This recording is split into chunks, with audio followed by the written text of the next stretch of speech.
une véritable dentelle de pierre qui se dessine. Nous sommes maintenant au cœur de la ville de Thann et ce que vous avez sous les yeux, c'est cette magnifique tour de ce clocher, même on peut dire, de la collégiale Saint-Thiébaut.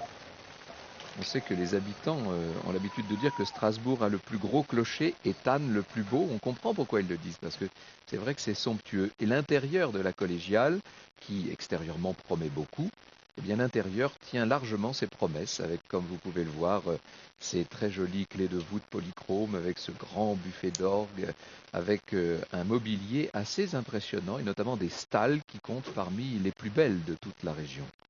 Regardez comme elles sont merveilleusement sculptées, ces stalles.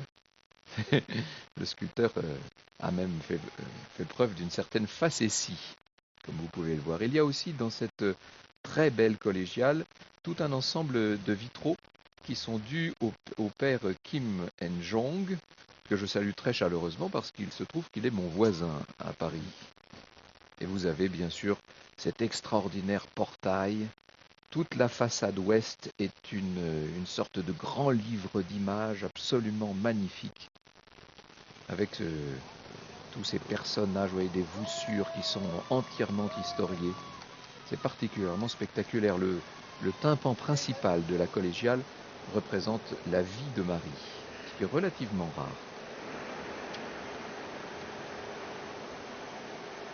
Petite gargouille pour nous dire au revoir et nous souhaiter bonne route. Quand je vous parle d'un portail magnifique, je pense que les images se passeraient de commentaires.